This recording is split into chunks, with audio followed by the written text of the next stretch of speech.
नमस्कार दोस्तों, नमः शिवाय। दोस्तों, आज एक ऐसे विषय पे चर्चा करने वाली हूँ कि जिसे कि हम सभी लोग जानना चाहते हैं और जानने की कोशिश भी करते हैं।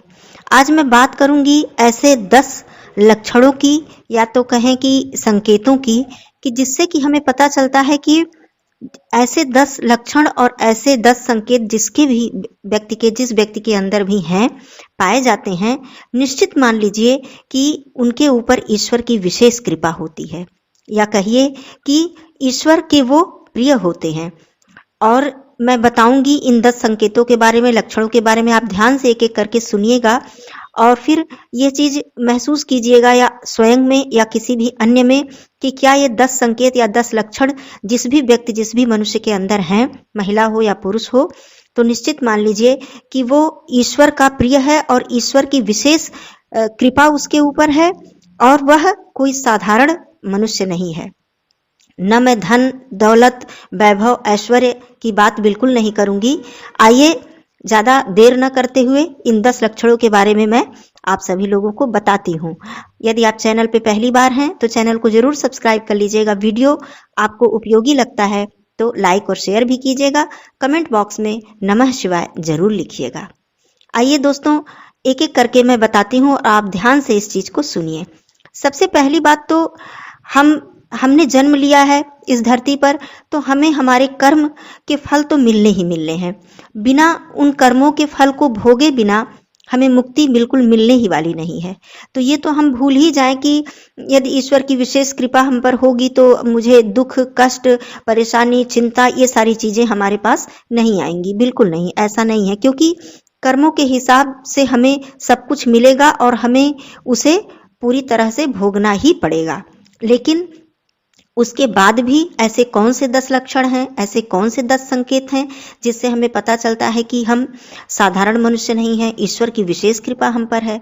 आइए बताती हूँ। सबसे पहला, स्वप्न में, जिस व्यक्ति के स्वप्न में मंदिर या भगवान का दर्शन अक्सर होता हो, आप महसूस किए होंगे, आप ये बात सोचिए, ऐसा होता होगा। मंदिर या शिवलिंग का दिखना, मंदिर के घंटे का दिखाई देना या मंदिर में भगवान की मूर्ति दिखाई देना या मंदिर दिखाई देना, इस तरह के स्वप्न जिसको भी आते हैं, ये बहुत ही रेयर लोगों को आते हैं ऐसे स्वप्न, ये साधारण बात नहीं है। तो ऐसे स्वप्न यदि आते हैं तो निश्चित मान लीजिए कहीं ना कहीं ईश्वर की विशेष कृपा और ईश्वर का आशीर्वाद आपके ऊपर है। दूसरी चीज, नंबर 2 मैं बताती हूँ कि यदि आपकी नींद ब्रह्म मुहूर्त में खुलती है, आपकी नींद बिना किसी के जगाए या बिना अलार्म बजे ही आपकी नींद 3 से 5 या 3 से 6 के बीच में खुल जाती है, सुबह भोर में, ब्रह्म मुहूर्त में। देखते हैं, आपने देखा ही होगा अपने आसपास या अपने फैमिली में, परिवार में, कि कोई मतलब कितनी भी कोशिश क्यों ना कर ले, वो नहीं सुबह उठ सकते हैं। अलार्म भी लगाएंगे, लोगों से बोलेंगे कि मुझे जगा देना, और फिर प्रयास भी करेंगे, लेकिन उनकी नींद नहीं खुलेगी। वो करते करते देर उनका हो ही जाएगा और वो उस समय, भोर के समय या ब्रह्म मुहूर्त के समय, वो नहीं उठ पाएंगे, चाहे वो लाख कोशिश कर लें। ऐसा आपने देखा होगा। लेकिन कुछ लोग ऐसे होते हैं जिनको आपने देखा होगा जीवन भर वो सुबह ब्रह्म मुहूर्त में, भोर में उठ जाते हैं, चाहे उन्हें कोई जगाए या ना जगाए। तो जिनकी नींद ब्रह्म मुहूर्त में खुलती है, निश्चित ईश्वर उन्हें संकेत देते हैं और ईश्वर की कृपा उनके ऊपर होती है और वो ये बताते हैं कि आप उठिए और अपने नित्य कर्म करिए, भगवान का स्मरण करिए, भगवान की पूजा पाठ करिए। तो यह विशेष एक लक्षण है या संकेत है कि ईश्वर की कृपा उनके ऊपर है। तीसरा नंबर, बहुत लोगों को आपने देखा होगा कि स्वयं को ईश्वर को सौंप देना। कहने का अर्थ यह है कि हे प्रभु, बस आप ही राह दिखाइए, हे प्रभु आप जैसा चाहेंगे वैसा होगा, मेरा तो जीवन बस ईश्वर के हवाले है, उन्हीं को मैंने सौंप दिया है, दुख हो सुख हो।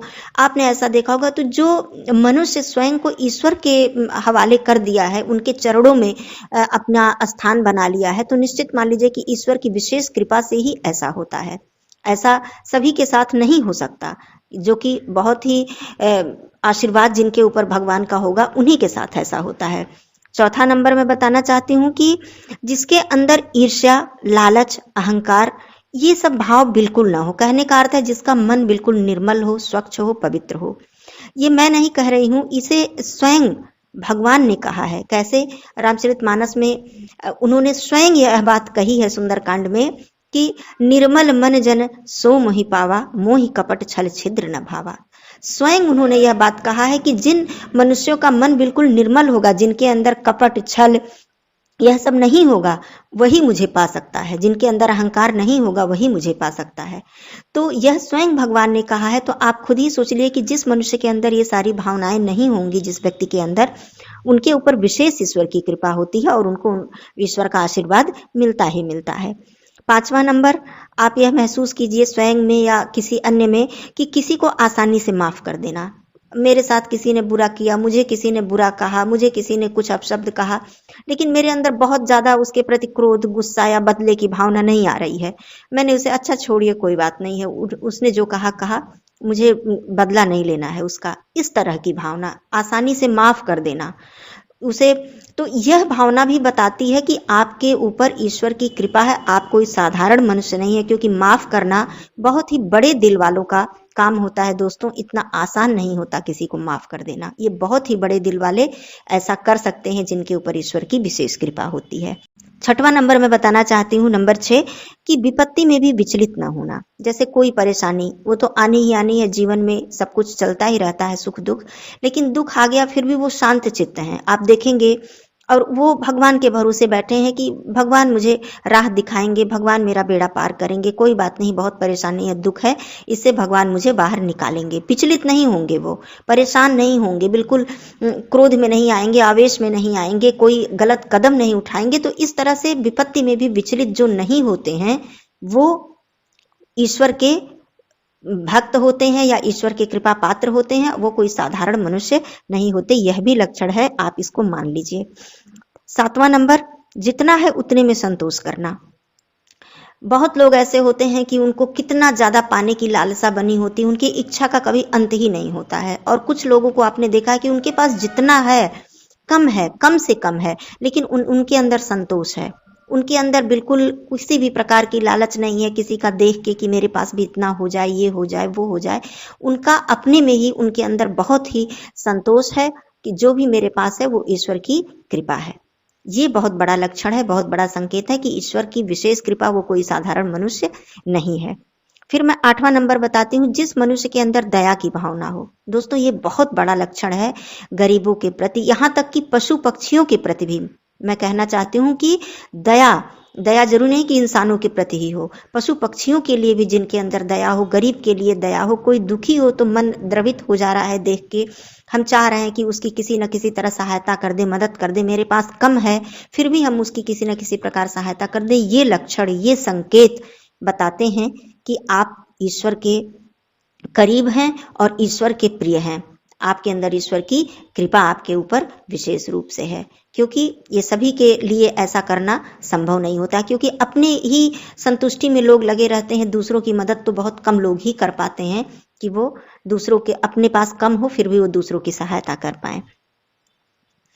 उसके बाद 9वां नंबर, आपने देखा होगा दोस्तों, ये आप बारीकी से सोचिएगा कि किसी किसी का ऐसा लक्षण होता है, ऐसा स्वभाव होता है कि कहीं भजन कीर्तन सत्संग कथा हो रही है या कहीं पूजा पाठ कोई भी चीज हो, तो वो बिल्कुल उसमें तल्लीन हो जाते हैं। मतलब उन्हें भूल जाता है बाकी इधर उधर क्या हो रहा है क्या नहीं, बिल्कुल ध्यान से वो कथा का श्रवण करेंगे या भजन कीर्तन हो रहा है कहीं, तो उन लीन हो जाते हैं वो बिल्कुल ईश्वर के प्रति। उनको कुछ और भी याद नहीं रहता है, कुछ भी दिखाई नहीं देता है। ये बहुत बड़ा लक्षण, बहुत बड़ा संकेत है। और किसी किसी को आपने देखा होगा कि वो बैठे तो वहां रहेंगे लेकिन उनका मन वहां नहीं लगेगा, बिल्कुल वो कुछ और सोचते रहेंगे, क्या कथा हो रही है, क्या गीत, क्या भजन, क्या कीर्तन हो रहा है, उनको वहां उनका ध्यान ही नहीं जाएगा। बहुत कम उनका ध्यान उसमें लगेगा और बाकी अन्य चीजों में उनका ध्यान भटकता रहता है। तो यह लक्षण बताता है कि जिसके ईश्वर के प्रति लगाव होता है, ईश्वर की विशेष कृपा होती है, उन्हीं का मन भजन कीर्तन सत्संग या किसी कथा में लग पाता है। नहीं तो इतना आसान नहीं है कि हमारा मन पूरी तरह से लीन हो पाए। 10वां नंबर, कि ऐसे व्यक्ति जिनके अंदर बहुत बड़ी ईश्वर की कृपा है, जिनके ऊपर, या वो साधारण मनुष्य नहीं है, वो किसी की बुराई नहीं करेंगे। सबसे पहली बात तो किसी की बुराई नहीं करेंगे, किसी की आलोचना नहीं करेंगे, और यदि कोई करता है तो उसे सुनना भी पसंद नहीं करेंगे। उसमें उनको कोई रुचि नहीं होगी कि हम किसी के बैठ के प्रपंच करें, बुराई करें, आलोचना करें, उनको उसमें रुचि भी नहीं होगी और न वे स्वयं उसकी किसी की बुराई करेंगे। यह लक्षण, ये जो 10 लक्षण मैंने बताए दोस्तों, निश्चित मान लीजिए कि बहुत ज्यादा धन दौलत, बहुत बंगला कोठी ऐश्वर्य, ये सारे चीज जिसके पास भरे हो तो हम सोचते हैं बहुत बहुत ही भगवान इनके ऊपर बहुत दया किए हैं, बहुत कृपा किए हैं, बहुत भाग्यशाली हैं ये। चलिए ठीक है, वो भी उनके कर्म का ही फल होगा, उन्होंने अच्छे कर्म किए होंगे तब। लेकिन ये 10 लक्षण जिसके अंदर हैं वही वास्तव में वही मतलब साधारण मनुष्य वो नहीं है, और उन्हीं के ऊपर ईश्वर की विशेष कृपा है। आप इस बात को देखिएगा, स्वयं में महसूस कीजिएगा या अन्य किसी में इन लक्षणों को देखने की कोशिश कीजिएगा तो आपको पता चलेगा कि हाँ, वास्तव में यही ऐसे लोग हैं जिनके ऊपर ईश्वर की विशेष कृपा होती है, और ये अंत में मोक्ष को प्राप्त होते हैं।